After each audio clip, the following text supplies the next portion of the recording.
바울이 참 사도라는 증거라는 제목으로 같이 하나님의 말씀을 나누겠습니다.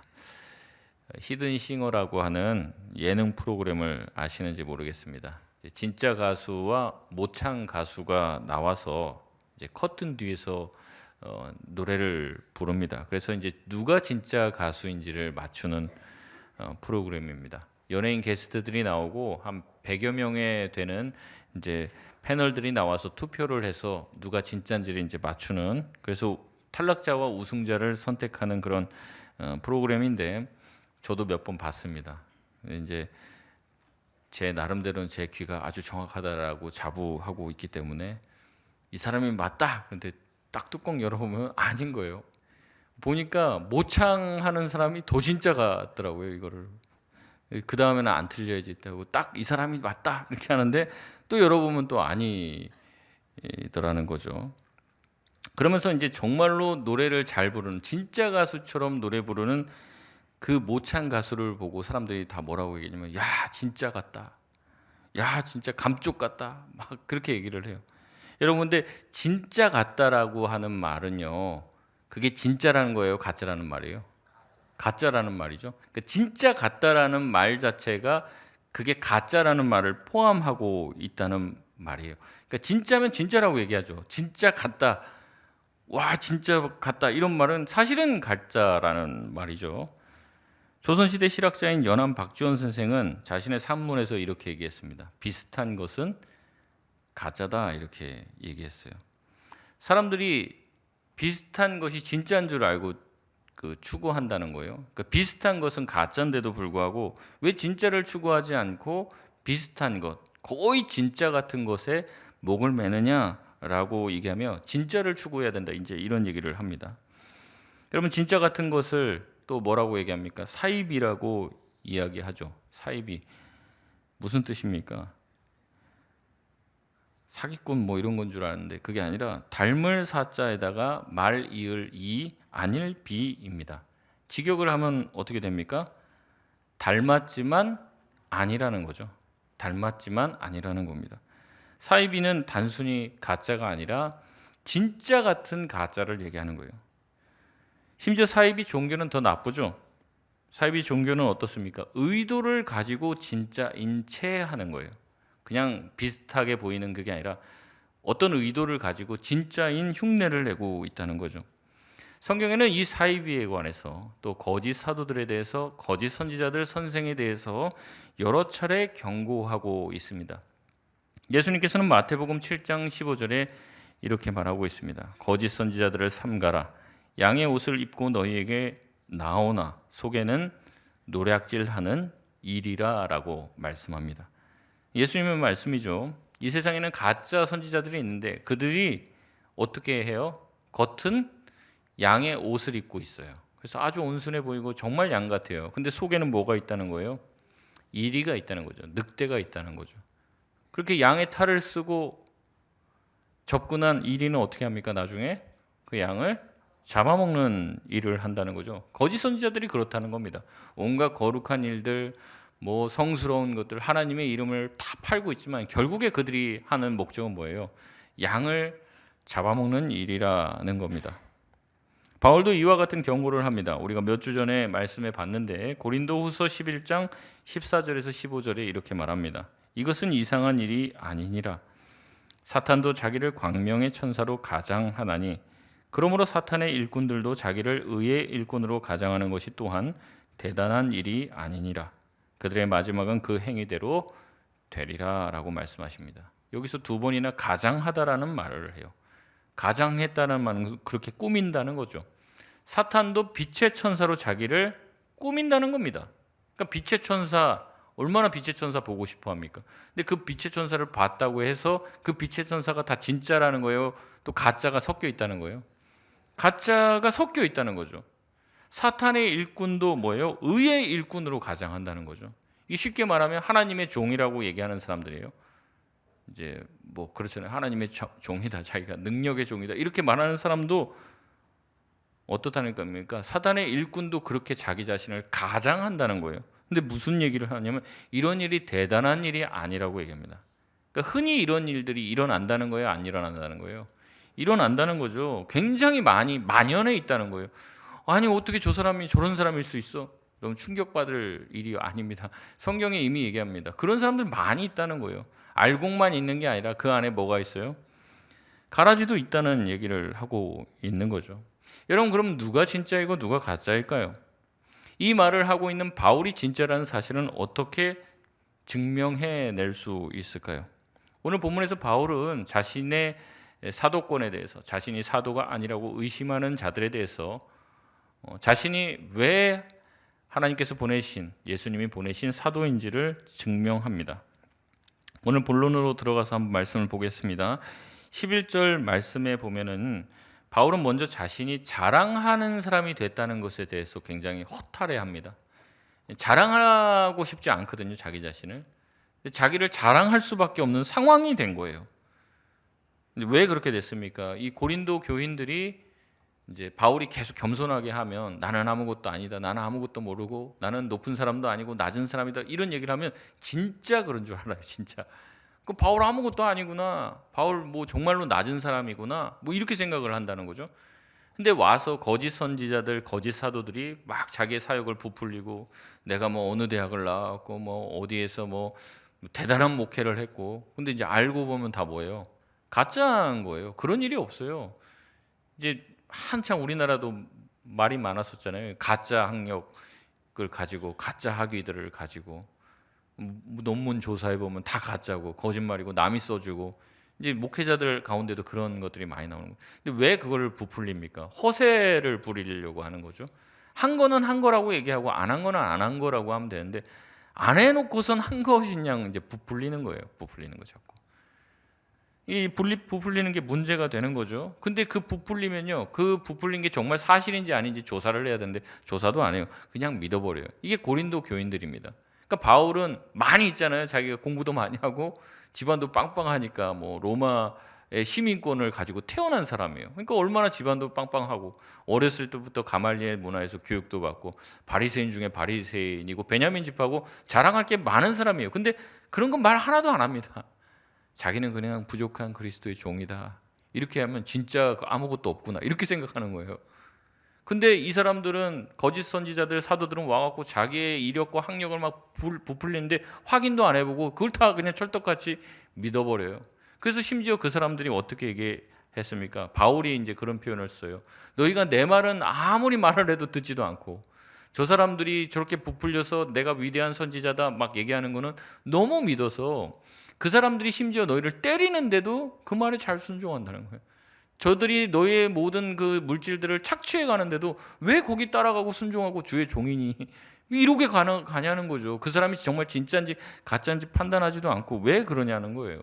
바울이 안타까워하는 거죠. 바울은 어쩔 수 없이 너희들이 그런 수준이니까 내가 자랑하고 싶지 않은데 자랑 좀 해야겠다라고 얘기하면서, 자랑하는 것들이 우리가 지난번에 계속 배웠던 내용이죠. 바울이 자기가 영적 체험한 거, 삼층천에 갔다 온 거 얘기하고, 또 자기가 얼마나 위대한 영적인 일들, 또 기적적인 일들을 행했는지 또 얘기합니다. 자기의 수고와 경험들과 애씀을 이야기하죠. 바울이 자기의 화려한 이력을 다 얘기하지 않습니다. 근데 일부만 얘기합니다. 자기의 출신 성분이나 이런 거 일부를 얘기하는 거예요. 바울이 쭉 얘기해놓고서 오늘 본문에 도달하게 된 겁니다. 이 정도 했으면 이제 고린도 교인들도 알아듣겠지 하고 이제 고만합니다. 그런데 쭉 자기 자랑을 하고 나니까 약간 이제 젊은 친구들 말하는 현타가 온 거예요. 내가 자랑하지 말라고 그렇게 강조를 하고 난 예수님만 자랑한 사람이다 해놓고서 자기 자랑을 쭉 해버린 거죠. 어쩔 수 없이. 그러니까 내가 참 너네들 때문에 억지로 자기 자랑하고 났는데, 하고 나니까 후회가 되고 하고 나니까 괜히 했다 싶은 마음이 드는 거예요. 그래서 바울이 오늘 11절에 얘기합니다. 내가 너희 때문에 억지로 자랑하게 됐다는 거예요. 억지로. 근데 내가 꼭 이렇게 자랑해야 되냐? 내가 지금까지 목회하고 살아왔던 것들을 보면 너희가 당연히 나를 칭찬하고 나를 존경해야 되는 게 마땅한데, 내가 이렇게 애쓰고 낮은 자리에 가서 너희들을 섬기고 그러니까 뭐라고 생각하는 거예요? 저 사람이 원래 저런 사람이구나, 저게 낮은 사람이다, 무시해버리는 거예요. 바울이. 그러니까 바울이 내가 너희들한테 존경받아야 되고 칭찬받기에 정말 마땅한 사람인데 나한테는 그렇게 하지 않고 아무것도 하지 않고 온 거짓 사도들에게는 그렇게 잘 넘어가냐, 이렇게 지금 이야기하면서 섭섭해하는 거예요. 사람들은 이 말을 듣고 바울의 겸손함에 대해서 칭찬하고 바울을 더 존경했어야만 합니다. 그러나 그들은 가짜들이 더 위대한 줄 생각했죠. 왜냐하면 가짜가 진짜인 척을 하고 있기 때문에 그런 것입니다. 이 모습을 통해 고린도 교인들이 얼마나 미성숙한지를 알 수가 있죠. 바울은 다시 한번 11절 하반부에 그렇게 얘기를 하고 있습니다. 뭐냐면 내가 아무것도 아니나 지극히 자신이 크다라고 부풀리는 저 사람들보다 내가 조금도 부족한 게 없다라고 얘기하는 거예요. 아마 바울은 늘 습관적으로 얘기했던 것 같습니다. 나는 아무것도 아니야. 나는 배움도 없고 뭣도 없고 아무것도 아니야. 오직 내가 내세울 것은 예수 그리스도밖에 없어. 이 얘기를 그냥 입버릇처럼 했던 것 같아요. 근데 그 얘기를 듣고 고린도 교인들은 아, 진짜 바울이 별 볼 일 없는 사람이구나, 이렇게 생각을 했다는 거죠. 그러면서 다른 사람들은 지극히 큰 사도다, 이렇게 생각을 한 거예요. 바울은 다시 한번 얘기합니다. 내가 그들보다 조금도 부족한 것이 없다.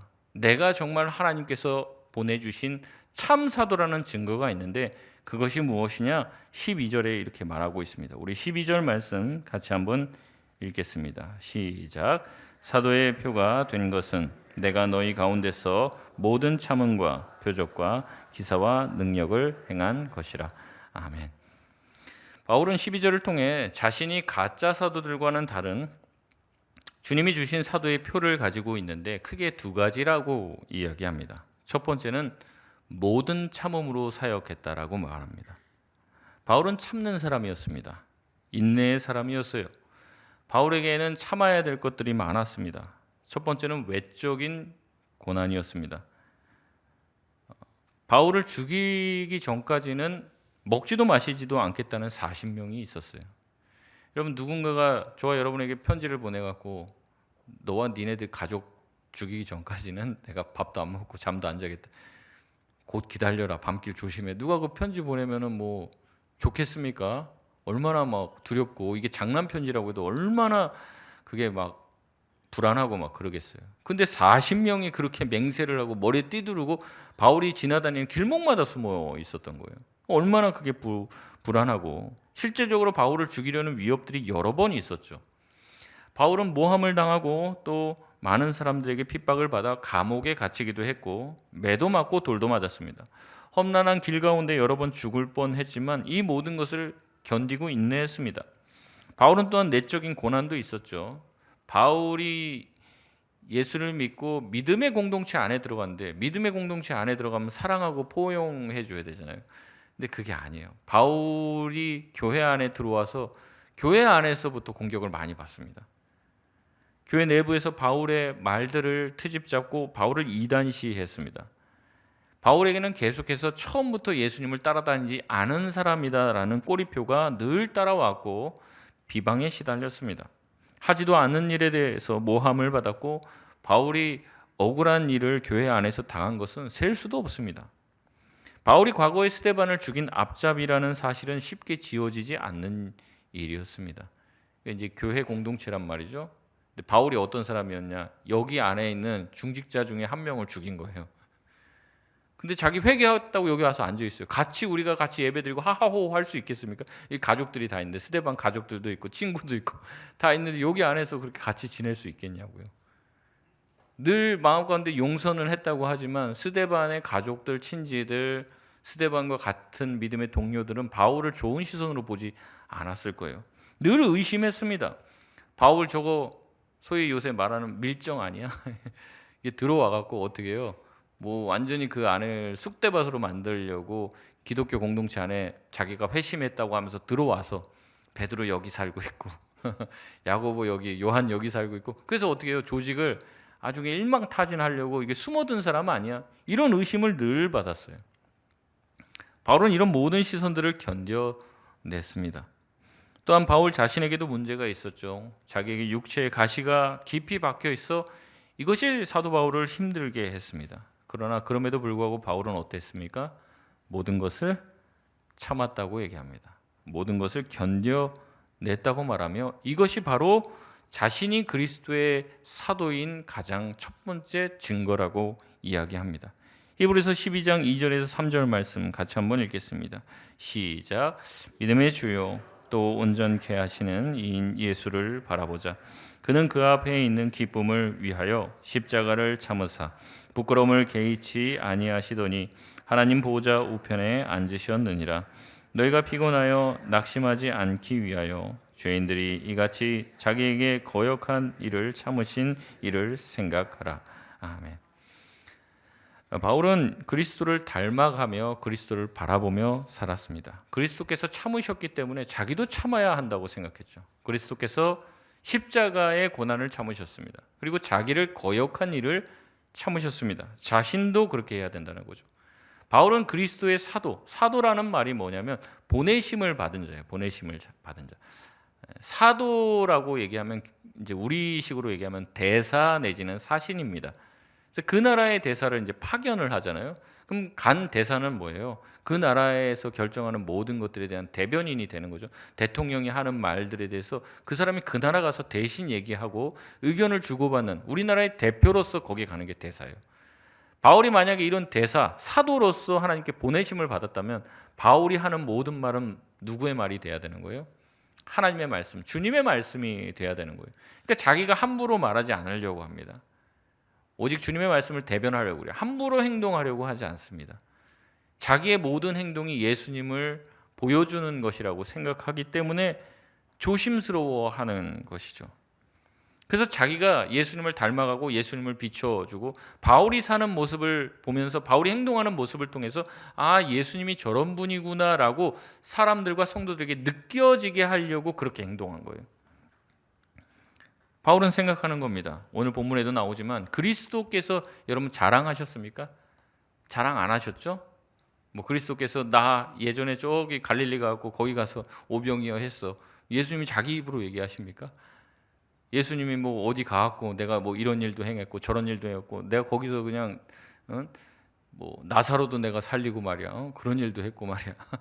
뭐 예수님이 귀신도 쫓아내서 쫓아내봤어? 뭐 그런 얘기를 하냐는 거죠. 여러분 예수님이 자기 자랑하는 거 보셨습니까? 성경 본문에 보면 전혀 예수님이 자기를 드러내거나 자기 자랑을 하는 장면이 나오지 않습니다. 그러니까 바울도 똑같이 하는 거예요. 예수님이 가셨던 그 길대로 가는 겁니다. 여러분 예수님이 어디 가서 말씀 가르쳐주고 뭐하고 돈 내놓으라고 돈 달라고 그랬습니까? 안 하셨죠. 한 적이 없어요. 바울도 안 하는 겁니다. 바울은 자기의 모습을 통해서 그리스도를 그들에게 보여주길 원했다는 거죠. 여러분 예수님이 그 능력을 가지고 지위를 달라고 했습니까? 내가 이렇게 됐으니까 어디 위원장 자리 하나 주시오. 대표 누구 자리 주시오. 예수님이 그렇게 하셨냐는 거죠. 예수님이 어디 가서 명예 뭐 그런 거 총회장 자리 달라고 뭐 노회장 자리 달라고 예수님이 그런 거 하셨습니까? 조직을 막 구성했습니까? 아니에요. 예수님은 아무것도 구하지 않았습니다. 오직 하나님의 일을 하셨을 뿐이에요. 바울도 그렇게 하는 겁니다. 예수님이 무슨 신학교 나와갖고 거기서 박사학위 받으셨습니까? 아니에요.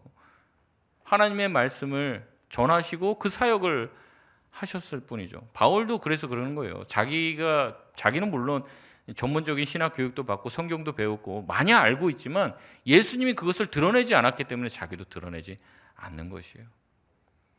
자기가 만약에 이렇게 해버리면 예수님과 어때요? 멀어지는 거죠. 예수님과 다른 길을 걷고 있는 거죠. 그러니까 바울이 자기 얘기 안 하는 겁니다. 자기도 자랑할 게 얼마나 많겠습니까?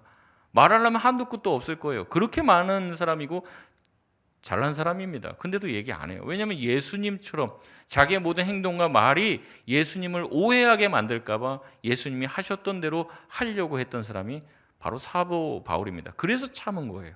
인내한 거예요. 예수님이 인내하셨기 때문에 십자가를 참았기 때문에 자기를 거역한 일들을 참았고 예수님을 배반한 사람들을 참았잖아요. 예수님이 유다가 배반할 줄 아셨습니까? 모르셨습니까? 아이고, 여러분 만약에 그걸 알았다고 생각해요. 누가 나 욕하고 다니는 걸 알았어요, 내가. 그럼 그 사람 만날 때마다 어떤 마음 들겠습니까? 저거 어떡하지 저거를? 언제 어떻게 해버리지? 막 이런 생각이 있을 텐데 예수님이 뭐라고 하냐면 그들을 사랑하시되 끝까지 사랑하셨다 그랬어요. 예수님은 끝까지 유다가 돌아오길 바라셨습니다. 그렇게 살다가 그렇게 죽을 인생이 아니었다는 거죠. 예수님은 유다가 끝까지 돌아오길 바라셨지만 결국에 유다는 자기의 욕심에 빠져서 예수님을 팔게 된 것이죠. 그게 예수님이 갔던 길이에요. 자기를 죽이려고 십자가에 못 박고 조롱하며 내려오는 사람들, 그 사람들을 위해서 예수님 뭐라고 얘기하셨습니까? 저들이 하는 짓을 알지 못합니다. 저들의 죄를 용서해달라고 기도했던 게 예수님입니다. 그러니까 바울이 그 길을 간 거예요. 그게 자기가 사도라는 증거라는 것이죠. 여러분, 어떤 목회자, 어떤 목사님이 정말로 하나님이 기뻐하시는 그 목회자입니까? 예수님이 하셨던 모습과 딱 비교해 보세요.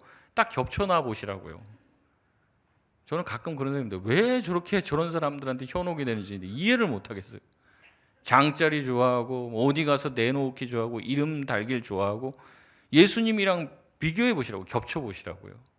비슷한지 아니면 예수님과 정 뭔지, 돈을 요구하고 뭐 어떤 사람들 겉으로는 이제 양의 탈을 쓰고 있겠죠. 근데 속에는 이리가 있는 거예요. 양떼를 잡아먹으려고 하는 생각으로 그렇게 하고 있는 거죠. 딱 폭에 놔보면 안타고요. 폭에 놔보면. 근데도 그거를 깨닫지를 못하고 그냥 지금 고린도 교인들은 딸려가고 있는 거잖아요. 바울이 그게 안타까워하는 거예요. 내가 참고 인내하고 내가 견뎌낸 모든 것들을 다 예수님이 그래 하셨기 때문에 나도 그런다는 얘기를 하고 있습니다. 또한 바울은 자신의 사역이 열매를 거두기 위해서 인내했다고 말합니다. 히브리서 10장 36절 말씀을 우리 같이 한번 읽겠습니다. 시작. 너희가 인내가 필요함은 너희가 하나님의 뜻을 행한 후에 약속하신 것을 받기 위함이라.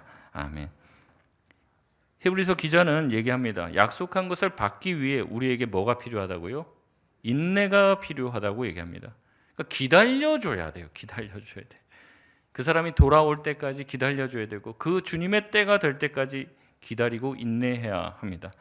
한국 사람들이 이거 제일 못하죠. 택배 시키면 바로바로 와야 되는데 저도 이제 추석 끝났다고 이제 택배 시키면 금방 올까 했는데 목요일 날 시켰는데 금요일 날 안 와갖고 너무 화가 나더라고요. 목요일 시키면 금요일 날 도착 확률 90% 이렇게 하는데 10%에 걸려서 어제 받았습니다. 이 서점 가도 잘 팔리는 책은 이런 거예요. 빨리 뭐가 되는 거예요. 영어 일주일 만에 마스터. 영어가 그렇게 됩니까? 초중고 12년을 배워도 마스터가 안 되는데 어떻게 일주일 만에 돼요? 안 되죠. 근데도 사람들이 그걸 막 사고 막 이게 되면은 될 줄 알아요. 주식 3일 만에 마스터 되냐는 거죠. 안 돼요.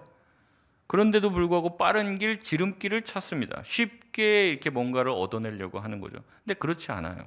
인생과 신앙이 그렇습니다.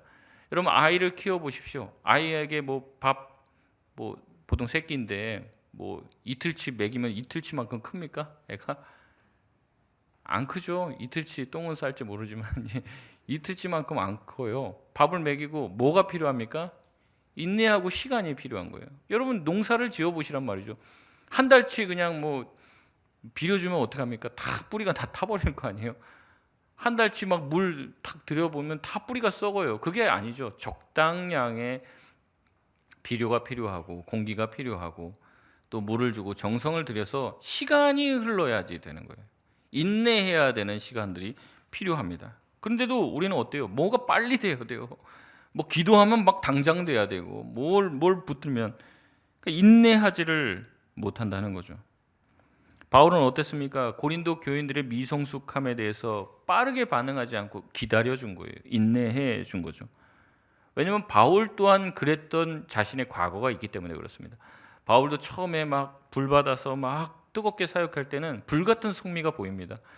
이제 마가 요한이 첫 번째 1차 전도 여행에서 이제 도망갔다고 2차 전도 여행 갈 때 바나바가 우리 마가 요한 다시 한번 데려가자 얘기하니까 그 인간을 왜 데려가냐고 막 그래서 그렇게 착한 바나바와 완전히 틀어지게 된 거죠. 다시는 너랑 어디 가나 보자 이러면서 틀어져서 바울이 이제 신라랑 같이 이제 전도 여행을 간다는 거죠. 물론 이제 나중에는 화해가 되고 화목이 됐지만 이제 그랬던 성미의 사람이 바울이었던 거예요. 근데 시간이 지나면서 바울도 어떤 사람이 됐습니까?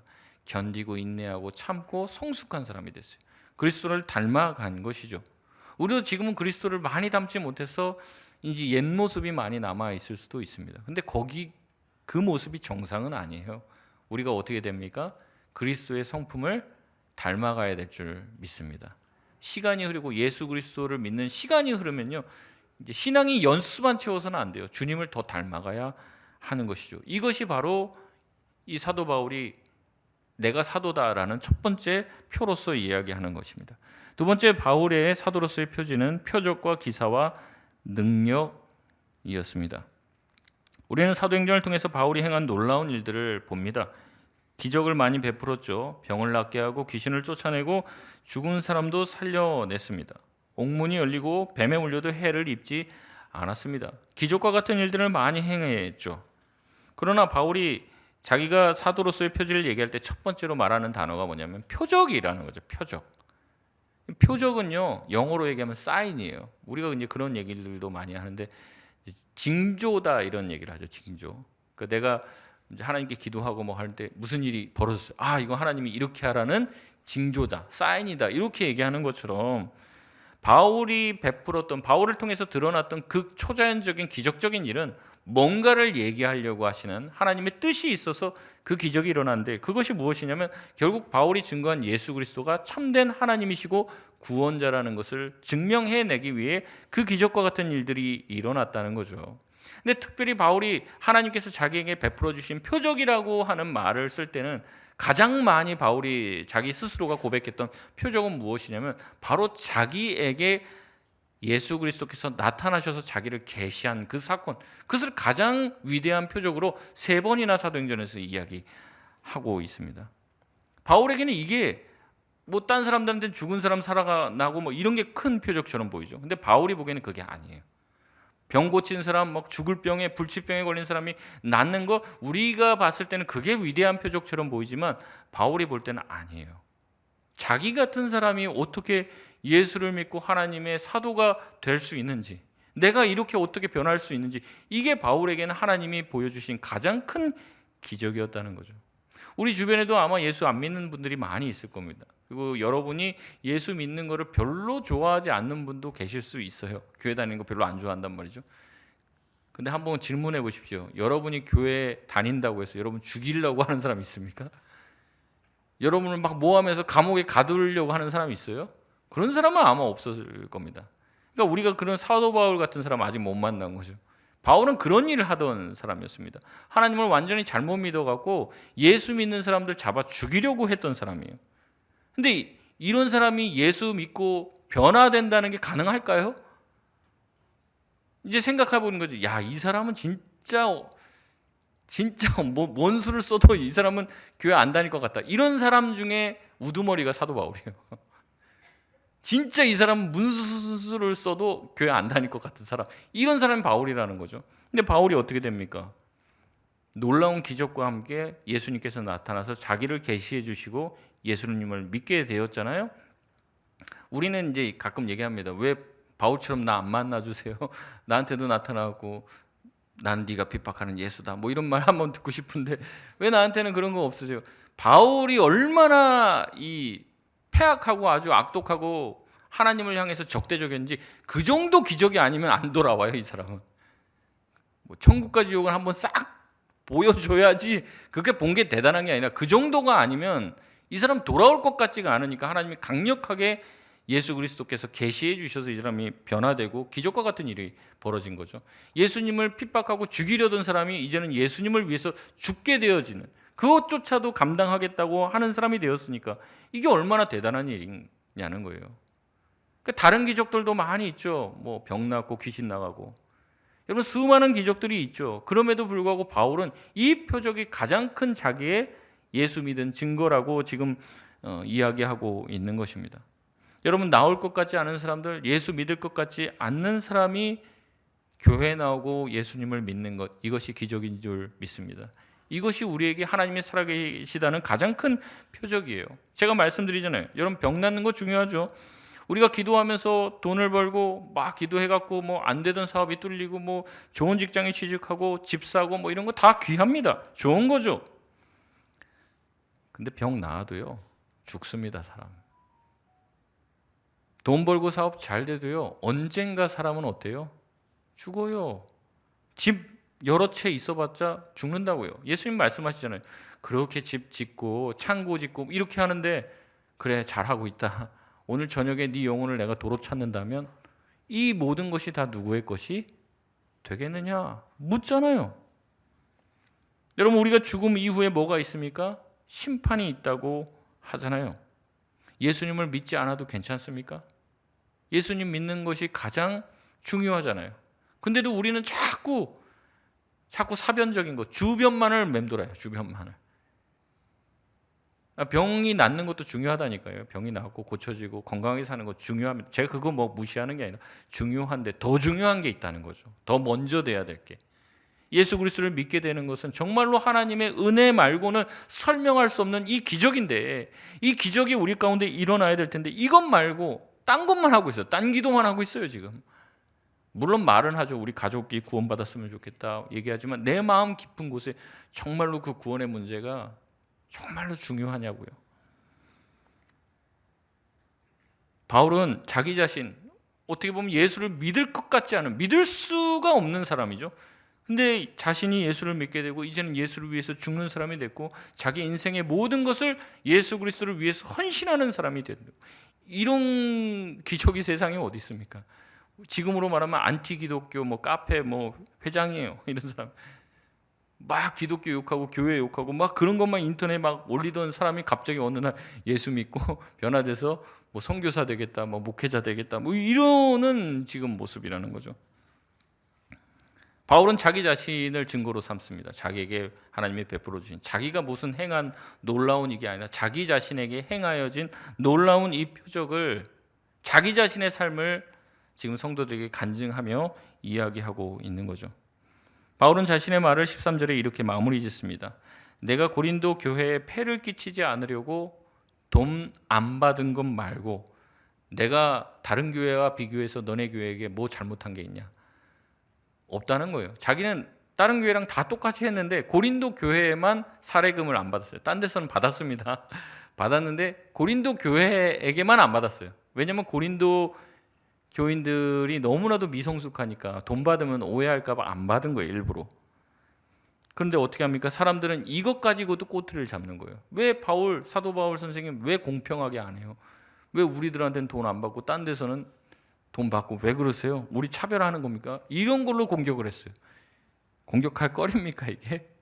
안 받으면 감사하다 이렇게 얘기하는데 근데 바울은 뭐라고 했냐면 이것 가지고 만약에 너희들이 나한테 왜 공평하지 않게 대하냐라고 얘기하면 내가 그것까지 내 잘못이니까 나를 용서해달라고 13절에 얘기해요. 그러니까 바울이 지금 얼마나 고린도 교인들의 영혼을 사랑하고 그들이 정말로 하나님이 원하시는 그 은혜 안에 거하기를 배려하는 마음으로 그들 되게 배려하는 거예요 지금.